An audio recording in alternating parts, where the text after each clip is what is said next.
नमस्कार दोस्तों, आपका स्वागत है मेरे YouTube चैनल SSG की स्टडी में। आज मैं आपके लिए वैसे सवालों का कलेक्शन को लेकर आया हूं जो पहले किसी न किसी परीक्षा में पूछे गए हैं। आप मेरे साथ बने रहें और वीडियो को देखने के साथ साथ आप भी प्रश्न का जवाब देने का प्रयास करें। चलिए तो शुरू करते हैं। आपका सवाल है, संविधान सभा ने संविधान को किस तिथि को अपनाया था? तो इसका आंसर हो जाएगा, संविधान सभा ने संविधान को कब अपनाया था? 26 नवंबर 1949 को संविधान को अपनाया था। यदि इसे लागू करने की बात किया जाए तो संविधान को लागू किया गया था 26 जनवरी 1950 को। संविधान को बनने में लगा था 2 वर्ष 11 महीने 18 दिन। अगला प्रश्न है, महरौली में जंग रहित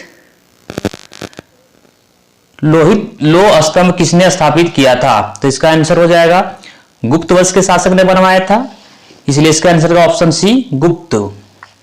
इसको गुप्त वंश के शासक चंद्रगुप्त द्वितीय ने महरौली में जंग रहित लोहे का स्तंभ का निर्माण कराया था। अगला प्रश्न है, रामकृष्ण मिशन का संस्थापक कौन था? तो इसका आंसर हो जाएगा ऑप्शन डी, स्वामी विवेकानंद। स्वामी विवेकानंद ने ही 1897 में बेलूर में रामकृष्ण मिशन की स्थापना की थी। अगला प्रश्न है, 1857 की क्रांति के समय कानपुर से नेतृत्व किसने किया था? तो इसका आंसर हो जाएगा ऑप्शन सी, तात्या टोपे। तात्या टोपे ने 1857 की क्रांति के समय कानपुर से नेतृत्व किया था।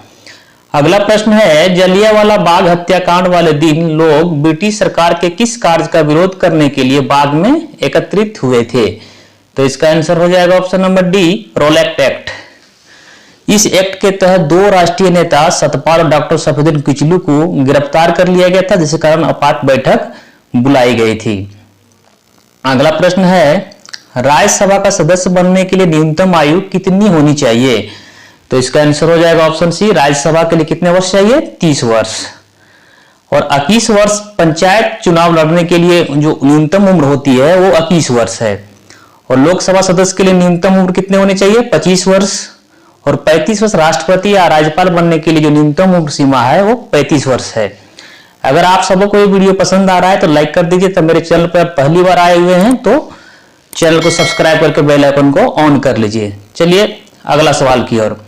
विश्व की सबसे लंबी खाड़ी कौन सी है? तो इसका आंसर हो जाएगा, विश्व की सबसे लंबी खाड़ी जो है वो मैक्सिको की खाड़ी है, इसलिए इसका आंसर हो जाएगा ऑप्शन नंबर बी, मैक्सिको की खाड़ी। अगला प्रश्न है, भारत के किस राज्य की तटीय रेखा सबसे बड़ी है? तो इसका आंसर हो जाएगा ऑप्शन नंबर ए, गुजरात। गुजरात की तटीय रेखा सबसे लंबी है। आपका अगला प्रश्न है, देश रत्न किसे कहा जाता है? तो इसका आंसर हो जाएगा option number D, doctor Rajendra Prasad को देश रत्न कहा जाता था। जयप्रकाश नारायण को लोकनायक के रूप में जाना जाता है। चित्तरंजन दास को देश बंधु के नाम से जाना जाता है और दीनबंधु के नाम से CF एंड्रूज, इसलिए कंफ्यूज नहीं करना है। देश बंधु चित्तरंजन दास को और दीनबंधु CF एंड्रूज को कहा जाता है। अगला प्रश्न है, श्वेत क्रांति के साथ जुड़े हुए नाम हैं। तो श्वेत क्रांति के साथ कौन जुड़े हुए थे? इसका आंसर हो जाएगा option number C, doctor Varghese Kurien को। और MS स्वामीनाथन जो थे वो हरित क्रांति से संबंधित थे। अगला प्रश्न है, भारत के राष्ट्रीय गीत के लेखक कौन है? तो इसका आंसर हो जाएगा, भारत के राष्ट्रीय गीत के लेखक है बंकिम चंद्र चटर्जी, इसलिए इसका आंसर हो जाएगा ऑप्शन नंबर सी, बंकिम चंद्र चटर्जी। भारत का राष्ट्रीय गीत जो है वंदे मातरम बंकिम चंद्र द्वारा रचित उपन्यास आनंद मठ से लिया गया है। संविधान सभा ने इसे 24 जनवरी 1950 को राष्ट्रीय गीत का दर्जा दिया गया था। अगला प्रश्न है, भारत ने अपना पहला भूमिगत परमाणु परीक्षण कहाँ किया? तो इसका आंसर हो जाएगा ऑप्शन नंबर ए, राजस्थान। 18 मई 1974 ईस्वी को भारत ने राजस्थान के पोखरण में सफल भूमिगत परीक्षण किया तथा दूसरा परीक्षण भी यहीं पे किया था 1998 ईस्वी में राजस्थान में। अगला प्रश्न है, निम्नलिखित में से किसका संबंध पंचायती राज से है? तो इसका आंसर हो जाएगा ऑप्शन नंबर सी, बलवंत राय समिति। अगला सवाल है, 1939 में हुए त्रिपुरा के कांग्रेस अधिवेशन में अध्यक्ष के लिए महात्मा गांधी का पसंदीदा उम्मीदवार कौन था? तो इसका आंसर हो जाएगा, जो गांधी जी का पसंदीदा उम्मीदवार था वो थे पटाभी सीतारमैया। तो इसका आंसर हो जाएगा option number B, Pattabhi Sitaramayya. लेकिन उन्होंने वो परास्त हो गए थे किससे? सुभाष चंद्र बोस से। अगला प्रश्न है, वर्ष 1905 में बंगाल विभाजन के दौरान भारत के वायसराय कौन थे? तो इसका आंसर हो जाएगा option number A, Lord Curzon. Bengal विभाजन के समय वायसराय कौन थे? Lord Curzon. अगला प्रश्न है, अशोक ने बौद्ध धर्म के प्रचार के लिए किसे विदेश भेजा था? तो इसका आंसर हो जाएगा ऑप्शन नंबर ए, संघमित्रा। जो अशोक की बेटी थी उसको भेजा था, और साथ में महेंद्र भी, जो उसका पुत्र थे, वो भी गए थे श्रीलंका। अगला प्रश्न है, उड़ीसा के कोणार्क मंदिर के निर्माता कौन थे? तो इसका आंसर हो जाएगा ऑप्शन नंबर बी, नरसिंहदेव प्रथम। नरसिंहदेव प्रथम। कोणार्क मंदिर को ब्लैक पैगोडा भी कहा जाता है। अगला प्रश्न है, राज्य विधानसभा के सदस्यों की अधिकतम निर्धारित संख्या क्या है? तो जो राज्य विधानसभा है उसकी अधिकतम संख्या कितना है? 500 है, इसीलिए इसका आंसर हो जाएगा ऑप्शन नंबर सी, 500। अगला प्रश्न है, शिव समुद्रम जलप्रपात किस नदी के मार्ग में पाया जाता है? जो शिव समुद्रम जलप्रपात है किस नदी के तट पर है? तो इसका आंसर हो जाएगा कावेरी नदी। अगला प्रश्न है, इंकलाब जिंदाबाद का नारा किसने दिया था? तो इंकलाब जिंदाबाद का नारा किसने दिया था? इसका आंसर हो जाएगा ऑप्शन नंबर सी, भगत सिंह। अगला प्रश्न है, भारत के मुख्य चुनाव आयुक्त की नियुक्ति कौन करता है? जो भारत के मुख्य चुनाव आयुक्त की नियुक्ति जो करता है वो कौन है? वो राष्ट्रपति है, इसलिए इसका आंसर हो जाएगा ऑप्शन नंबर बी, राष्ट्रपति। अगला प्रश्न है, भाषा के आधार पर रचित भारत का प्रथम राज्य कौन सा है?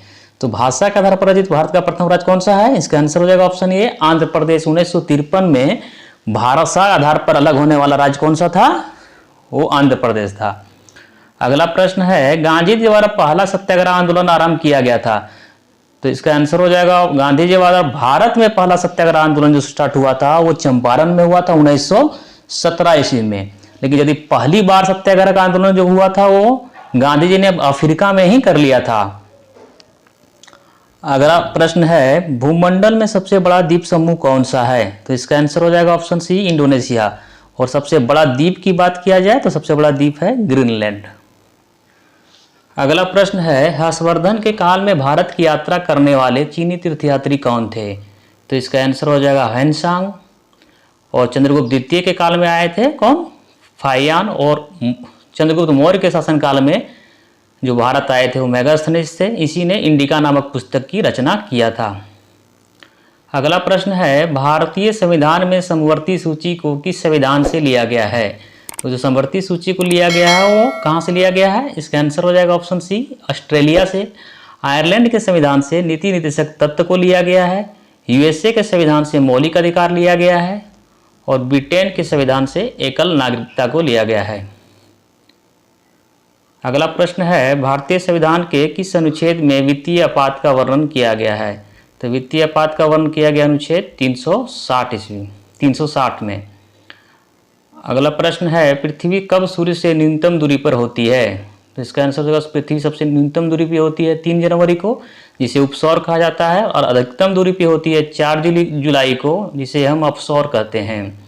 सती प्रथा कब समाप्त किया गया? इसका आंसर हो जाएगा ऑप्शन नंबर ए, 1829 ईस्वी में, राजा राम मोहन राय के सहयोग से लॉर्ड विलियम बेंटिंक के काल में। और आज का अंतिम प्रश्न है, विश्व का सबसे बड़ा रेगिस्तान कौन सा है? इसका आंसर हो जाएगा ऑप्शन ए, सहारा मरुस्थल। और गोबी मरुस्थल जो है मंगोलिया में है, थार जो है सो राजस्थान में है।